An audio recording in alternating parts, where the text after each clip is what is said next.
Tantor Audio presents The Ark Before Noah, Decoding the Story of the Flood by Irving Finkel. Narrated by Irving Finkel and Gareth Armstrong. Chapter 1. In the year AD 1872, one George Smith, a former banknote engraver turned assistant in the British Museum, astounded the world by discovering the story of the flood, much the same as that in the book of Genesis, inscribed on a cuneiform tablet made of clay that had recently been excavated at far distant Nineveh. Human behaviour, according to this new discovery, prompted the gods of Babylon to wipe out mankind through death by water, and, as in the Bible, the survival of all living things was effected at the last minute by a single man. He was to build an ark to house one male and one female of all species until the waters subsided and the world could go back to normal. For George Smith himself, the discovery was, quite plainly, staggering, and it propelled him from backroom cuneiform boffin to, eventually, worldwide fame. Much arduous scholarly labour had preceded Smith's extraordinary triumph, mind you, for his beginnings were humble. Endless months of staring into the glass cases that housed inscriptions in the gallery resulted in Smith being noticed, and eventually he was taken on as a repairer in the British Museum in about 1863. The young George exhibited an outstanding flair for identifying joins among the broken fragments of tablets, and a positive genius for understanding cuneiform inscriptions. There can be no doubt that he was one of Assyriology's most gifted scholars. As his abilities increased, he was made assistant to the famous Henry Creswick Rawlinson, and put to sorting the thousands of clay tablets and fragments that had by then entered the museum. Sir Henry had played an important and adventurous role in the early days of Assyriology, and by this time was in charge of the cuneiform publications put out by the trustees of the British Museum. Smith called one of his working categories mythological tablets, and as the pile of identified material grew, he was slowly able to join fragment to fragment and piece to larger piece, gradually gaining insight into their literary content. The flood story that he came upon in this way proved to be but one episode within the longer narrative of the life and times of the hero Gilgamesh, whose name Smith suggested, as a reluctant makeshift, might be pronounced Izdubar. George Smith thus set underway the cosmic cuneiform jigsaw puzzle that is still in heroic progress today among those who work on the British Museum's tablet collections. A problem that confronted him then, as it sometimes confronts others today, was that certain pieces of tablet were encrusted with a hard deposit that made reading the signs impossible. It so happened that one substantial piece which he knew was central to the Izdubar story was partly covered with a thick, lime-like deposit that could not be removed without expert help. The museum generally had Robert Ready standing by, a pioneer archaeological conservator who could usually work miracles, but he happened to be away for some weeks. One can only sympathise with the effect this had on George Smith, as recorded by E. A. Wallace Budge, later keeper of Smith's department at the museum. Smith was constitutionally a highly nervous, sensitive man, and his irritation at Ready's absence knew no bounds. He thought that the tablet ought to supply a very important part of the legend, and his impatience to verify his theory produced in him an almost incredible state of mental excitement, which grew greater as the days passed. At length Ready returned, and the tablet was given him to clean.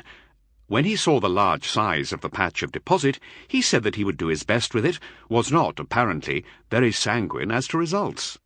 A few days later, he took back the tablet, which he had succeeded in bringing into the state in which it now is, and gave it to Smith, who was then working with Rawlinson in the room above the secretary's office.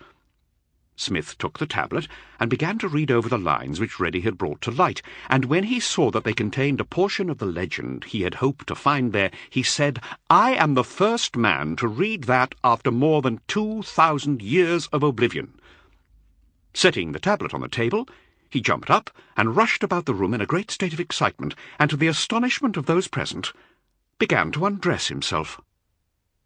Smith's dramatic reaction achieved mythological status in itself, to the point that probably all subsequent Assyriologists keep the tactic in reserve just in case they too find something spectacular, although I've often wondered whether Smith might not have suffered an epileptic response to his great shock, for this reaction could be a symptom. Smith chose a very public platform from which to announce his discoveries, the December 3rd meeting of the Society of Biblical Archaeology in London in 1872. August dignitaries were present, including the Archbishop of Canterbury, since the topic had serious implications for church authority, and even the classically disposed Prime Minister W.E. Gladstone. The meeting ended late and in unanimous enthusiasm. For Smith's audience, as it had been for the man himself, the news was electrifying. In 1872, everyone knew their Bible backwards, and the announcement that the iconic story of the Ark and the Flood existed on a barbaric-looking document of clay in the British Museum that had been dug up somewhere in the East was flatly indigestible. Overnight, the great discovery was in the public domain, and no doubt the Clapham omnibus buzzed with, "Have you heard about the remarkable discovery at the British Museum?" In 1873, the Daily Telegraph newspaper stumped up funds to send Smith back to Nineveh to find more pieces of the story. He succeeded in this rather more rapidly than might have been envisaged, and, having sent a telegram to announce that he'd discovered another missing flood fragment, his expedition was brought to an expeditious end by the sponsors. It's worth quoting Smith's account of this. "I telegraphed to the proprietors of the Daily Telegraph my success in finding the missing portion of the Deluge tablet. This they published in the paper on the 21st of May, 1873.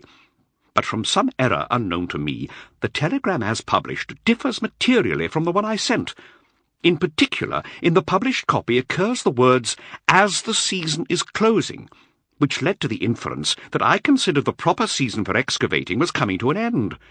My own feeling was the contrary of this, and I did not send this."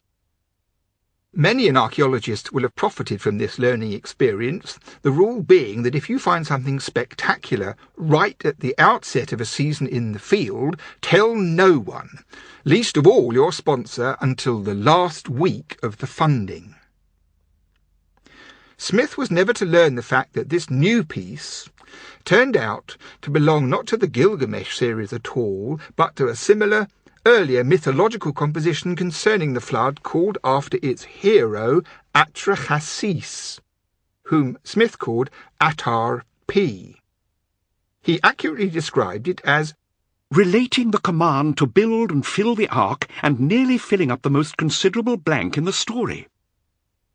Smith's fame is visible in a charming postage stamp journal called the Philatelist that dates to this very period. The 1874 edition contains an oblique tribute to Smith's reputation, in the form of a note under the heading, "The Latest Post Office Puzzle."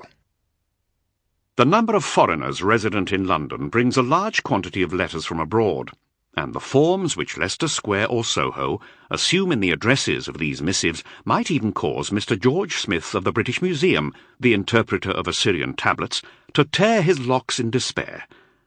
But the most curious letter, as regards the unintelligibility of the address ever received at the General Post Office, arrived by the last mail from India. The officials and experts could make nothing of the blots, crooks, and fantastic sprawling lines on the envelope, which looked like microscopic photographs of queer insects. Eminent linguists in the British Museum were applied to without avail. The authorities of the India Office were consulted, and were equally at fault. Malagasy, Pali, and Canarese scholars, and the most learned linguists resident in the metropolis were as nonplussed as the Oriental pundits by the mystic handwriting on the wall in the palace of Sennacherib. At last, however, This chub-block of letters was picked by two learned gentlemen residing in Bayswater, who discovered that the address was in the Telugu character and that the contents were intended for the Rani, by whom was meant Her Majesty the Queen. George Smith died young, fairly romantically and, it must be said, probably quite unnecessarily. He expired at Aleppo of shigellosis or dysentery, traditionally put down to his own stubbornness, but probably partly due to neglect by others. His long-suffering and newly bereaved widow Mary, left with their 5 children, was to struggle with a modest state pension. His ghost is reputed to have called aloud to the German Assyriologist Friedrich Delitzsch at the very hour of his demise, while the latter was passing the London street where he had lived. Mary Smith could scarcely have anticipated that her husband's name would remain vibrant today, but it has been indissolubly wedded to the Babylonian flood story ever since, and rightly so. George Smith's discoveries led to unease in more than one quarter. It was simply bizarre that a close relative of Holy Writ should emanate from such a primitive, barbaric world through so improbable a medium, to thrust itself uncompromisingly into public consciousness. How could Noah and his Ark possibly have been known and important to the Assyrians of noble Asnaper and the Babylonians of mad, dread Nebuchadnezzar? Worried people over garden fences and in church pews clamoured to have important questions answered. Smith, writing soberly in 1875, ducked none of them, unanswerable though they then were. 2 questions that presented themselves at the outset have echoed ever since. Which flood tradition was older? And when and how did the transmission of the flood tradition take place? The first has long since been answered. Cuneiform flood literature is by a millennium the older of the 2. However one dates the biblical text, still a difficult problem. As for the second question, this book offers a new answer. 113 years after Smith's breakthrough, and with far less drama, a British Museum curator meets amazing cuneiform flood story, similar episode, befell me. In 1985, a cuneiform tablet was brought into the British Museum by a member of the public for identification and explanation. This in itself was nothing out of the ordinary, as answering public inquiries has always been a standard curatorial responsibility, and an exciting one to boot, for a curator never knows what might come through the door, especially where cuneiform tablets are concerned. On this occasion, the member of the public was already known to me, for he'd been in with Babylonian objects several times before. His name was Douglas Simmons, and he owned a collection of miscellaneous objects and antiquities that he'd inherited from his father, Leonard Simmons. Leonard had a lifelong eye open for curiosities, and as a member of the RAF was stationed in the Near East around the end of the Second World War, acquiring interesting bits and pieces at the same time. His collection included items from Egypt and China, as well as from ancient Mesopotamia, among which were included cylinder seals, Douglas's personal favourite, and a handful of clay tablets. It was just such a selection of artefacts that he brought to show me on that particular afternoon. I was more taken aback than I can say to discover that one of his cuneiform tablets was a copy of the Babylonian Flood Story. Making this identification was not such a great achievement, because the opening lines, Wall, wall, reed wall, Atrahasis, were about as famous as they could possibly be. Other copies of the flood story in cuneiform have been found since Smith's time, and even a first-year student of Assyriology would have identified it on the spot. The trouble was that as one read down the inscribed surface of the unbaked tablet, things got harder, and turning it over to confront the reverse for the first time was cause for despair. I explained that it would take many hours to wrestle meaning from the broken signs, but Douglas would not by any means leave his tablet with me. As a matter of fact, he didn't even seem to be especially excited at the announcement that his tablet was a highly important document of the highest possible interest, and he quite failed to observe that I was wobbly with desire to get on with deciphering it. He blithely repacked his flood tablet and the 2 or 3 round school tablets that accompanied it, and more or less bade me good day. Now, this Douglas Simmons was an unusual person, gruff, non-communicative, and to me largely unfathomable. He had a conspicuously large head, housing a large measure of intelligence. It was only afterwards that I learned that he'd been a famous child actor in a British television series entitled Here Come the Double-Deckers, and that he was a more than able mathematician and a man of many other parts. This television programme was entirely new to me, as I grew to manhood in a house without a television. But it must be recorded that when I gave my first lecture ever on the findings from this tablet and mentioned the double-decker series, a lady jumped out of her chair with excitement and wanted to know all about Douglas rather than the tablet. Many of the original cast became well known. All the episodes of the series have been reissued. All I knew then was that this new and unread flood tablet was leaving the precincts, and it was going to require a masterstroke to get it back into my hands so I could read the thing.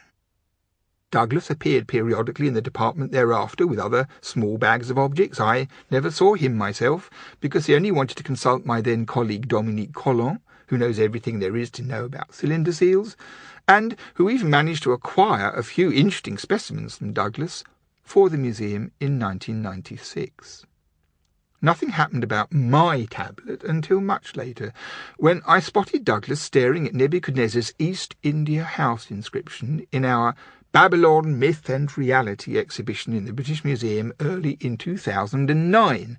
I picked my way carefully through the crowds of eager visitors and asked him straight out about it. The seductive quantities of bewitching cuneiform tablets strewn around the exhibition must have had good effect, because he promised to bring his tablet in again for me to examine, and he did. I discovered that in the meantime Douglas had had the tablet fired in the kiln by someone who knew about such things, and it was now housed in a customised box, so its importance had not really been lost on him. He agreed to leave the tablet on deposit with me in its box so that I could work on it properly for as long as I needed to. Finally, alone with a tablet, armed with lamp, lens and freshly sharpened pencil, I got to work on reading it. Decipherment proceeded in fits and starts, with groans and expletives, and in mounting, but fully dressed, excitement. Weeks later, it seemed, I looked up, blinking in the sudden light. I discovered that the Simmons cuneiform tablet, henceforth known as the Ark tablet, was virtually a detailed instruction manual for building an ark. I worked very industriously on that inscription, wedge by cuneiform wedge. Gradually the meaning could be teased out, and I reported in to Douglas now and again what was emerging. Most importantly, he was enthusiastic for me to use the tablet in collaborating on a film and to write this book. Sadly, Douglas died in March 2011. Writing this book has called upon philology, archaeology, psychology, ethnography, boat building, mathematics, theology, textual exegesis, and art history. All this will lead us into an adventurous expedition of our own. What is this ancient cuneiform script? And can we sense what these Babylonians who wrote in it were really like? I will clarify exactly what the Simmons tablet has to say and how it compares with the flood story texts that are already known, and then look at how, after all, the story of the flood passed from Babylonian cuneiform to alphabetic Hebrew and came to be incorporated within the text of the book of Genesis. This is a book strongly dependent on ancient inscriptions and what they have to tell us. Most of them are written in the said cuneiform, the world's oldest and most interesting kind of writing. It has seemed important not only to say what we know, but to explain how we know it, and also to make it clear when some word or line is persistently obscure or open to more than one interpretation. I've tried to keep Assyriological philology to a minimum, but some has crept in. But not to the point, I hope, that the true flood story detective will be put off. For this is certainly a detective story. I had no idea when I started reading that tablet and writing this book where it was all going to lead me, but it has certainly been an adventure. I found myself facing many unanticipated questions that now had to be answered. To a cuneiform scholar, the Ark tablet, if not breathtakingly beautiful, will always be a thing of wonder, and I hope that anybody who listens to this audiobook will reach the same verdict. Chapter 2. The ancient Babylonians believed in fate, and I suppose it must have been fate that made me become an Assyriologist in the first place. It certainly seems to have played a hand in the writing of this book. I had decided by the age of 9 that I wanted to work in the British Museum. This unswerving ambition was probably not uninfluenced by the curious upbringing to which the 5 of us children were subjected, for we used to visit the Bloomsbury galleries when it wasn't even raining, and there was no glass case in the building against which my nose had never been pressed. At the same time, I had a long-running interest in dead and difficult writing, far more interesting than any schoolwork, and vacillated regularly in the weighty choice between ancient Chinese and ancient Egyptian. When I went off to university in 1969, with my copy of Gardiner's Egyptian Grammar held proudly under my arm, it was then that fate intervened properly for the first time. The Egyptologist at Birmingham was T. Rundle Clark, a sedate and well-rounded scholar of cinematic eccentricity who delivered but a single introductory lecture before peremptorily expiring and leaving the department, noisy with new students bereft in Egyptology. The worried head, Professor F.J. Tritch, called me into his study to explain that it would take months to procure a new teacher of hieroglyphs, and since I like such things, why didn't I do a bit of cuneiform or wedge writing in the interim with Lambert down the hall? Lambert was known not to have much truck with beginners as a rule, but the head thought might be persuaded to take me on under the circumstances. I and 3 young women accordingly found ourselves waiting expectantly outside the cuneiform door 2 days later. It was thus in this completely accidental way that the Assyriologist W.G. Lambert became my teacher, although at that stage I had no conception of how great a scholar he was, nor of the unclimbed mountains that lay ahead. I had just turned 18. Our new professor hardly said good morning, and showed no interest in what our names might be, but chalked 3 Babylonian words on the blackboard, Iprus, Niptarasu, Pursu, and asked the 4 of us if we noticed anything about them. There was silence. After boyhood Hebrew, it was obvious that the words shared a common root of 3 consonants, P, R, and S. I suggested that. There was a slight nod, and I and the young ladies were then handed 2 sheets of cuneiform signs which we had to learn for Monday. And that, thanks to fate, was it. The moment we started reading our first Babylonian words in cuneiform writing in Hammurabi's law code, I knew that I was going to be doing Assyriology for good. It was one of those absolutely life-changing instances. No one else in the room knew the fateful inner turmoil that was in progress, but that is what happened to me. Lambert soon proved to be an austere and unforgiving teacher with a tendency to ironic acerbity. One had to take an unspoken vow of dedication, and one by one the young ladies, unaffected by epiphanies, quietly gave up. Before long I was alone with, if I may put it this way, destiny. cuneiform, the world's oldest and hardest writing, older by far than any alphabet, written by long-dead Sumerians and Babylonians over more than 3,000 years, and as extinct by the time of the Romans as any dinosaur. What a challenge! What an adventure! I suppose it is in some way a remarkable matter to sit day by day over the dusty writings of the ancient kings of Mesopotamia within a mile or two of Birmingham's Bull Ring, and surrounded by useful university departments like French or mechanical engineering, but the oddness of it never struck me. Extinct languages that have been deciphered can be learned from grammar books in a classroom like any other, for the I do, you do, he does paradigm that comes with Latin, Greek or Hebrew also works for Sumerian and Babylonian.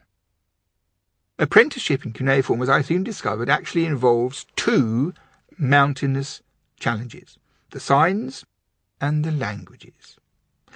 In normal walks of life, it's counterintuitive to separate language from script, for speakers and writers never think in such terms, but a language and its script are as much separate entities as a body and its clothing.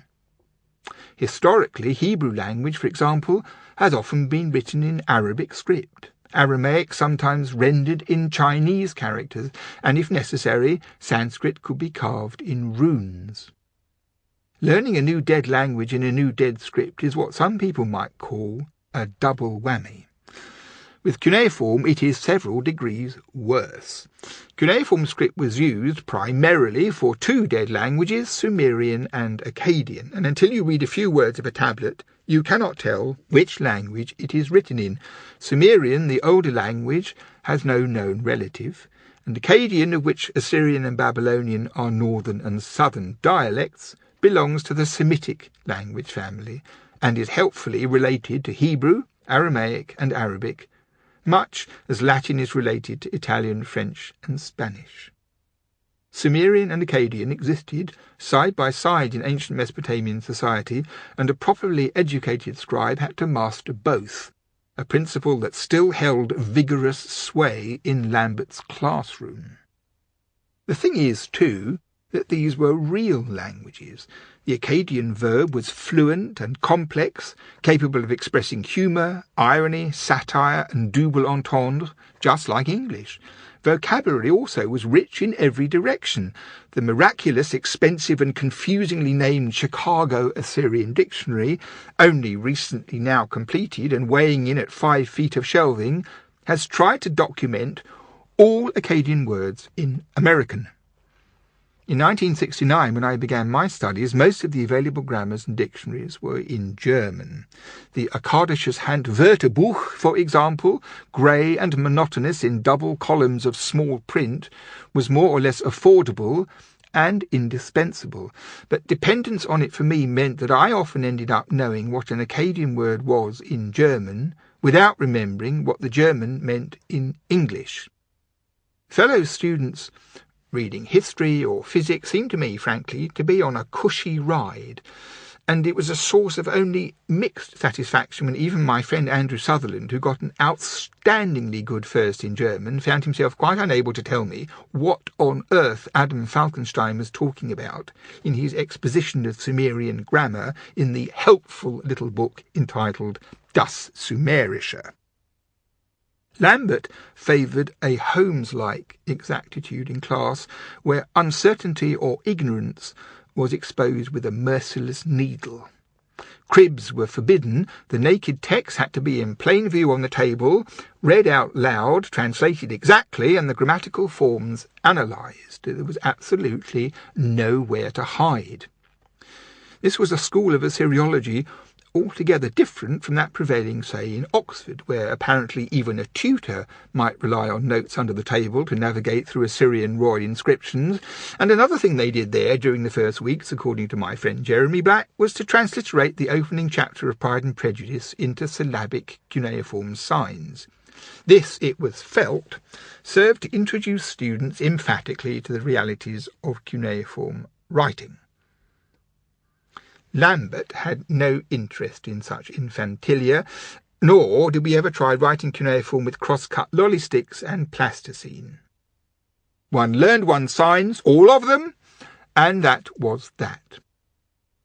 Cuneiform signs, which I think of as jewels in a bowl, full of meanings obvious and subtle, never seemed strange or alien to me, and I practised them endlessly.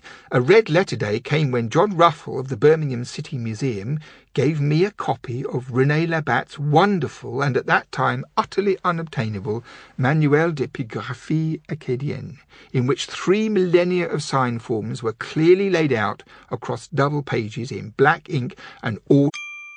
Sample complete. Ready to continue?